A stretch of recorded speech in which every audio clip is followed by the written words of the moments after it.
என்ன பாட்டி? ஆமா, அந்த நீர் யானை உனக்கு பொண்ணு பாத்திருக்காம காலையில வெள்ளிங்கிரி சொன்னாரு, உண்மைதானா? அந்த பாட்டிக்கு வேற வேலை இல்ல, ஏதாவது தேவையில்லாம உளறிட்டு இருக்கோம். அதான பார்த்தேன். நீ அப்படியெல்லாம் போயிடாத. நான் உனக்கு ஜட்ஜு கேசவ இல்ல, அவரோட பொண்ண பார்த்து வச்சிருக்கிறேன். நியாயமா பார்த்தா என் பேத்தியை தான் உனக்கு கல்யாணம் பண்ணி வச்சிருக்கணும். அதான் மாமங்கார விட மாட்டானே. இந்த மாதிரி ஒரு கல்யாணம் நடந்து முதல்ல நம்ம சொந்தத்துக்குள்ள வா, அதுக்கப்புறம் வீட்டுக்குள்ள வந்துடலாம். எப்படி இருக்கு யோசனை? நல்ல யோசனை தான். சரின்னு சொல்லுப்பா.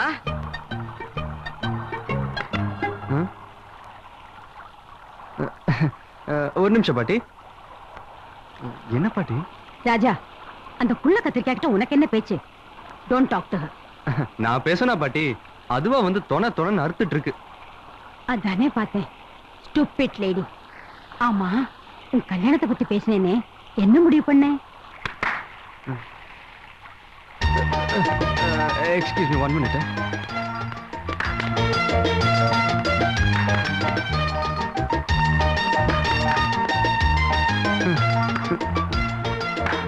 இங்க வாடா. என்னடா பெரிய வம்பா போச்சு? அவங்க சொல்ற பொண்ணை கல்யாணம் பண்ணிக்கிட்டா இவங்களுக்கு பிடிக்காது, இவங்க சொல்ற பொண்ணை கல்யாணம் பண்ணிக்கிட்டா அவங்களுக்கு பிடிக்காது.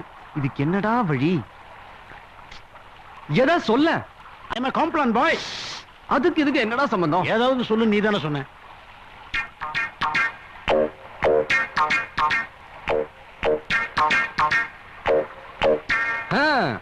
கல்யாணம் கட்டாயப்படுத்துறீங்கன்னா நான் சாமியார போயிட்டு மிரட்டுமா? போனா போயிட்டு போமாங்க.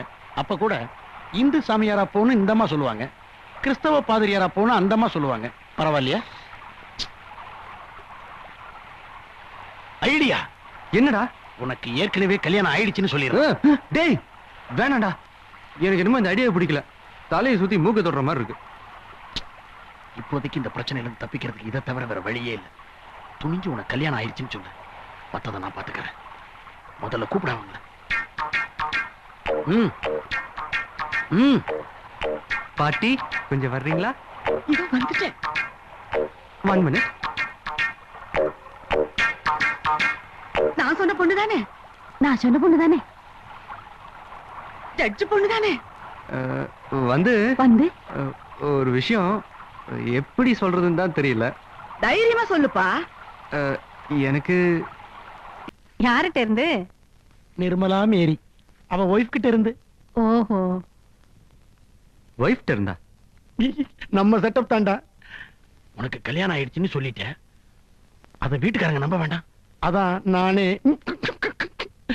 உன் ஒய்ஃப் மாதிரி லெட்டர் எழுதி போட்டேன். டேய், இந்த லெட்டரை வச்சு வீட்டுக்காரனை கலக்கிறான் பாரு. லெட்டர் படிக்கிறேன்டா, கேளு. அன்புள்ள அத்தானுக்கு உங்கள் ஆசை நிம்மி எழுதிக் கொள்வது. இங்கு நான் நலம், அதுபோல் நீங்கள் மற்றும் உங்கள் உயிர் நண்பர் உத்தமர் கோபி நலமா? அத்தான், உங்களுக்கு ஒன்று தெரியுமா? அரிது அரிது மானிடராய் பிறத்தல் அரிது, அதிலும் கோபி போன்ற ஒரு தெய்வ பிறவி உங்களுக்கு நண்பராய் கிடைப்பது மிக மிக அரிது. என்னடா அது? அப்ப பொண்டாட்டி உன்னை பத்தியே புகழ் எழுதியிருக்கா? கடந்த கடிதத்தில் நீங்கள் வெள்ளியங்கிரி மாமாவின் பாடல்களை பற்றி மிகவும் புகழ்ந்து எழுதியிருந்தீர்கள். எனக்கும் அவரது பாடல்களை கேட்க வேண்டும் என்று ரொம்ப ஆசையாக இருக்கிறது. அடுத்த முறை அவரது பாடல்களை அவசியம் கேசட்டில் பதிவு செய்து அனுப்பவும். சும்மா கேட்டியா? இன்னொரு முக்கிய செய்தி, நம் ஆசை நாய் ஜிம்மி ஒரு குட்டி போட்டிருக்கிறது. அதற்கு என்ன பெயர் வைக்கலாம்? வாயில் வருகிற மாதிரி ஒரு பெயர் சொல்லுங்களேன். வாந்தின்னு வை. உங்க வாயில் இல்ல. இப்படிக்கு உங்கள் அன்பு மனைவி நிர்மலா மேரி.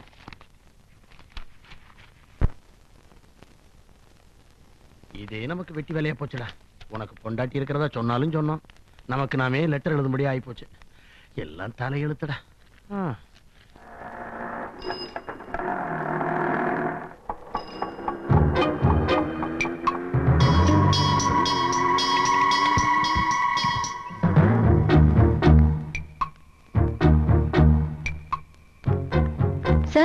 வணக்கம். வணக்கம். நீங்க தானே மிஸ்டர் வெள்ளையங்கிரி? நான் தான்மா.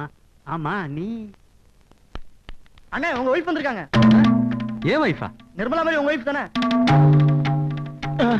உங்களுக்காக வெயிட் பண்ணிட்டு இருக்காங்க. டேய் வாடா. டேய் வாடா. கை மாட்டிக்கிடுச்சுடா.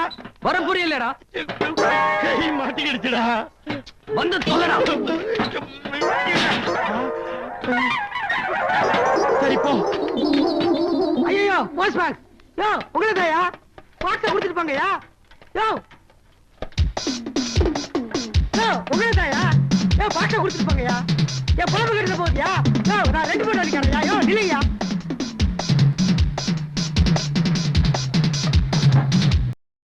இன்னும் பல வீடியோக்களை காண சன் லைஃப் சேனலை சப்ஸ்கிரைப் பண்ணுங்க.